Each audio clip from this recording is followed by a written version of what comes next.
Me desculpa, eu tive um problema no outro vídeo e nós vamos continuar a partir desse, tá bem? Nós estávamos falando sobre o vitalismo, então vamos voltar aqui rapidinho, só um segundo. E eu falava para vocês que o vitalismo, ele é uma corrente filosófica, né, que influenciou a ciência de uma época. E não só no passado, como o vitalismo, ele é utilizado até hoje.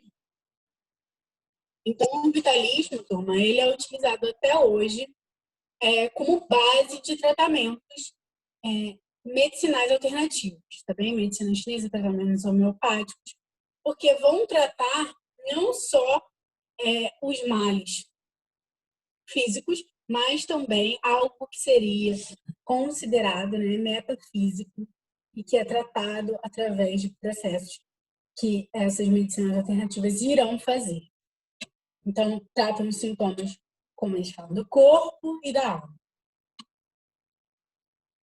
Mas, dentro da ciência, entrando nesse campo científico, nós temos a grande briga da ciência durante algum tempo, né? Alguns séculos, na verdade, que é a briga entre abiogênese e biogênese. A abiogênese, ela vai atribuir um caráter à vida de que ela não vai necessitar de um ser vivo para gerar outro. Ou seja, a vida ela não vai necessitar de uma vida pré-existente para gerar a próxima. Então, ao longo, né, da construção da teoria da hipótese da biogênese, foram feitos vários estudos e várias construções, por exemplo, se eu deixar um pedaço de carne ou um pedaço de roupa com algum alimento, uma sujeira, vão surgir animais, vão surgir seres vivos daquele local. Então, é como se a vida fosse feita através de esporos, e esses esporos focassem, explodissem, dependendo do meio no qual eles forem expostos, tá bem? Então, eu não necessitaria de um ser vivo pré-existente para gerar o próximo. Por isso que é a biogênese, sem vida e a criação. Então, a criação, a gênese da vida, o início de uma próxima vida não necessitaria de uma vida pré-existente. Seguindo, né, nós temos a biogênese. Biogênese, ela já vai falar o contrário, que eu preciso de uma vida pré-existente para poder gerar a próxima. Então, através de processos reprodutivos, através de divisões, enfim. Mas eu preciso de uma vida ali antes para gerar a próxima. Através disso, né, os cientistas foram gerando vários experimentos para comprovar as suas hipóteses. Né? Então, eles faziam as hipóteses e geraram alguns experimentos ao longo dos séculos para poder comprovar essas hipóteses. O primeiro deles, aquele contestar a biogênese, lembrando, né? Falei isso com vocês na aula do Zoom. Parece bobo, parece estranho, mas a biogênese ela vigorava. Então, ela não era só uma hipótese, ela foi aceita, tá? Ela era aceita, então para eles tudo bem. Ser vivo, ele vai surgir a partir de um princípio vital, de uns poros que tem na natureza, e dependendo do ambiente ele vai surgir e a gente vai conseguir observar. O Francesco Red, ele faz um experimento com potes de carne, né? No qual ele deixa potes abertos, faz um pote vedado, faz um pote fechado apenas com uma tela. Então, o que ele queria provar? Que as larvas que surgiam na carne quando ela estava apodrecendo não eram algo que viria do nada. Era sim porque as moscas posavam ali e colocavam ovos e esses ovos viravam larvas. Então, ele fez esse experimento tentando provar isso e conseguiu, né? Mas ele teve um problema. Ele conseguiu provar que a vida macroscópica que ele via ali, sem o auxílio de nenhum instrumento, era proveniente de uma outra vida. Então, Os cientistas da biogênese ficaram meio intrigados, mas falaram assim, tá bem, a vida macroscópica pode ser, mas a vida microscópica não. As bactérias, elas não vêm daí. As bactérias, elas não precisam de nada, elas só estão ali e nada mata elas, e se matarem elas, elas vão surgir do nada. Então, o John Netherham fez um experimento que consistia num tubo de ensaio, onde ele colocou um caldo nutritivo, esquentou esse caldo e depois observou existiam sim bactérias vivas. E elas estavam se proliferando. Ele falou, tá vendo aí? Essas bactérias, elas estão presentes. Não tem como. Ele fez um experimento, na verdade, o primeiro que ele fez foi aberto, né? E o Spallanzani fez o mesmo experimento do Netherham, só que qual a diferença? Ele, no final do experimento, não encontrou bactérias. Então, não existiam umas bactérias vivas, elas não estavam se reproduzindo. E ficou uma briga muito grande, né? Um falando que o outro, ou as pessoas que aceitavam uma ideia, ou a outra falando que os experimentos estavam errados, teriam cometido erros. E assim, descobriu-se posteriormente que o primeiro experimento do Netherham não teria sido aquecido a uma temperatura suficiente para matar todas as bactérias que estavam ali dentro. O primeiro que ele fez estava aberto, então aberto existia troca com ar, né? O segundo que ele fez fechado, muitas pessoas falaram que ele matou o princípio vital esquentando, enfim. Foi uma grande confusão. E como a biogênese era vigorante na época, existiam mais dúvidas, mas qual é a grande questão? Ela continuou vigorando. Até que o Pasteur fez o experimento dele, que foi o definitivo, né? Louis Pasteur, que dá um nome a um monte de rua, um monte de hospital, ele fez um experimento extremamente importante, que vem do termo pasteurização, vem de Pasteur, né? O que ele fez? O Pasteur, ele colocou um vidro, o caldo nutritivo e um bico nesse vidro, um tubo. Só que esse tubo não era reto, ele tinha uma curvatura. Ele esquentou o caldo e depois observou, né? Ele observou que no caldo não tinha nenhum micro-organismo. Então, estava aberto, não estava tampado, não estava matando o princípio vital, não estava nada. Ele observou e não tinha um micro-organismo. O que tinha acontecido?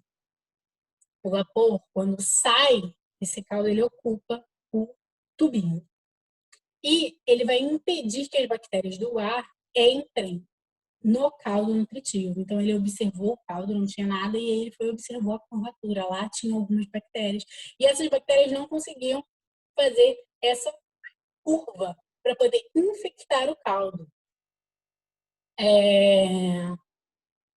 E depois, posteriormente, foi quebrado o gargalo e observou que poderia sim. E aí as bactérias começaram a se proliferar. Ou seja, ele conseguiu comprovar através do experimento dele que é preciso ter uma vida para gerar a próxima. Resolveu o primeiro problema. Qual foi a grande questão no nono? A grande questão foi que, tá, ok, preciso de um ser vivo para gerar o próximo biogênese. Mas da onde veio o primeiro ser vivo? Aonde, se eu preciso de um ser vivo para gerar o próximo, como é que o primeiro ser vivo surgiu, né? Então, várias teorias tiveram que ser inventadas, não inventadas, né? Parece que é mentira, mas não é mentira. Elas foram feitas baseadas em algumas coisas. Primeira das panspermia cósmica. A hipótese foi defender que esporos vêm junto com meteoros para a Terra. Assim como a água veio congelada nos meteoros, teriam vindo esporos dos primeiros seres vivos. Assim, isso é proposto há muito tempo, lá pelo Anaxágoras, na Grécia Antiga ainda, né? Depois ele toma uma força, algumas pessoas vêm investigar essa ideia, mas assim, ela não é aceita, né? Até hoje. Ninguém conseguiu comprovar que teria sido assim que vieram os primeiros seres vivos para a Terra. Mas, e eu digo mais, né? Se os seres vivos na Terra surgiram através desses esporos, como se surgiram os primeiros seres vivos fora da Terra? Assim, é um fio que você puxa que vai gerar mais problemas. O próximo é uma que vocês conhecem muito, que é do criacionismo, que o universo ele foi criado através de uma vontade divina e pode ser observado em muitas culturas. A gente viu na nossa aula, os meninos falaram sobre mitologia grega, mitologia nórdica, a gente teve a Gabi também falando sobre um pouquinho da mitologia coreana, existem várias outras, existem a mitologia dos povos originários no Brasil, existe a mitologia dos povos originários de vários outros lugares, como os astecas, os incas, os maias. Então, cada cultura, cada civilização que foi surgindo, e junto dela, né, a sua religião e seu modo de cultuar alguma vontade divina, foram surgindo também as ideias criacionistas. Porque, como eu falei para vocês, é inerente ao homem, a gente quer saber de onde veio, para onde vai, o que nós temos uma missão, enfim. É uma preocupação humana de onde viemos. Então, assim que surgir uma nova cultura, assim que surgir uma nova coisa, vai surgir também novas teorias, ou repetições das velhas, né? Passando para aí, nós vamos para um público um pouquinho mais aquém dessas forças metafísicas, né? Tem a teoria da evolução química, que também é a mais aceita até hoje. Que, segundo essa teoria, a vida surgiu a partir de um processo de evolução química, onde compostos inorgânicos combinaram-se, originando-se moléculas orgânicas simples. Eu até falei isso no outro vídeo, que essas substâncias, não se acreditava nisso anteriormente, e depois, posteriormente, conseguiram provar, conseguiram fazer substâncias orgânicas em laboratório. Quando eles conseguiram fazer, por exemplo, a primeira molécula de glicose em laboratório, aminoácidos em laboratório, descobriu que através de produtos inorgânicos que estão presentes na nossa atmosfera, nós estudamos ciclobiogeoquímicos e nós vimos que nitrogênio tem na nossa atmosfera, que o carbono também, o oxigênio também. Isso são compostos do nosso DNA, da nossa glicose, das nossas membranas plasmáticas, das células, dos nossos cabelos, de tudo que é vivo, nós vamos derivar de, primeiramente, primordialmente, substâncias inorgânicas, que vão se organizando de maneira diferente. E aí vem a teoria da evolução química.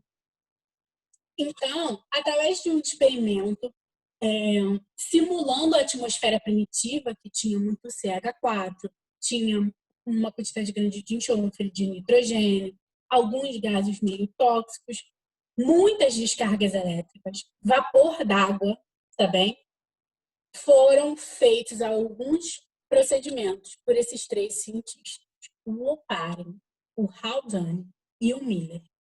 Eles três, através de diferentes experimentos, conseguiram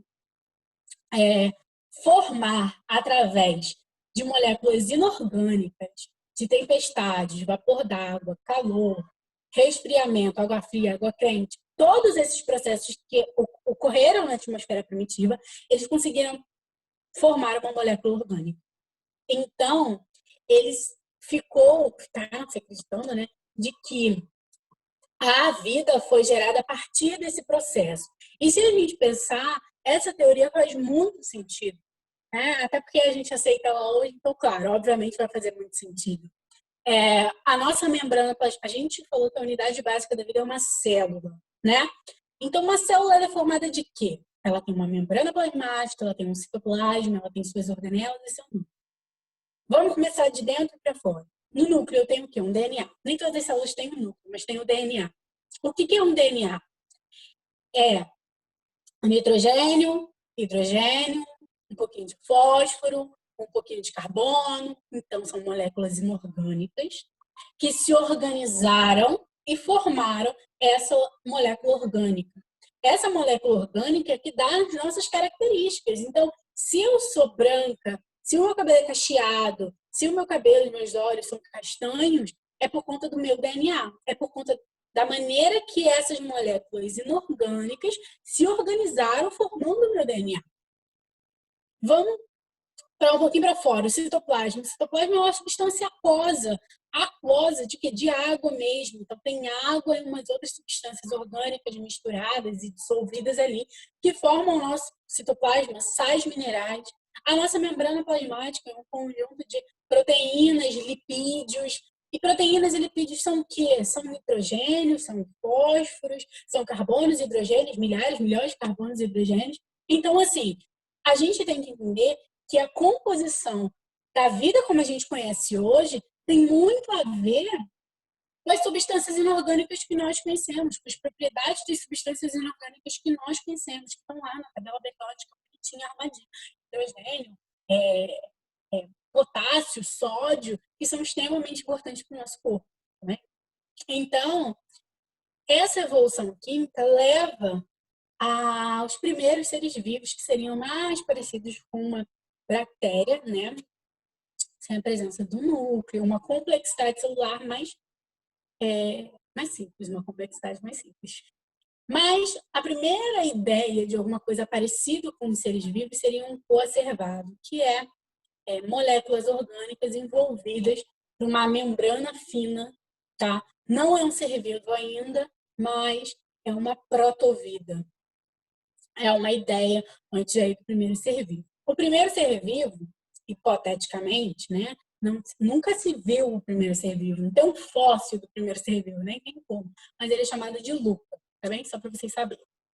Então, nós, descendentes do Luca, todos nós, todos os seres vivos, são descendentes das mesmas composições. Então, assim, se eu pegar uma célula, elas são diferentes, né? De uma planta de uma pessoa, elas são diferentes? Óbvio. Mas se eu olhar bem para as células e suas composições, elas são bem parecidas. Então, significa que nós todos viemos dos primeiros seres vivos, né? Que tinham a mesma conformação que a nossa. Mas daí, ok, nós temos essa hipótese química, essa teoria da evolução química. Mas daí, como é que foi? Como é que surgiu? O que eles comiam? Onde eles viviam? Hoje, no Globo Repórter, a gente vai ter várias teorias, né? Hipóteses autotróficas e heterotróficas são as principais aí, hoje na ciência. A primeira a hipótese autotrófica, diz que seres vivos quimiosintetizantes nos fundos dos mares, nas fontes termais, surgiram primeiro, gerando um ambiente favorável de nutrientes para que os próximos seres vivos viessem se formando. Então, a ordem, né, a gente viu isso na aula, seria fermentação, heterotróficos, fotossintetizantes e, e respiração celular, né? Respiração celular, calma aí, esqueci agora. Respiração aeróbia, desculpa. Então, vou recapitular com vocês. Qual é a ideia? A ideia é que se formou um fermentador primeiro, um ser quimiosintetizante. Um ser quimiosintetizante por quê?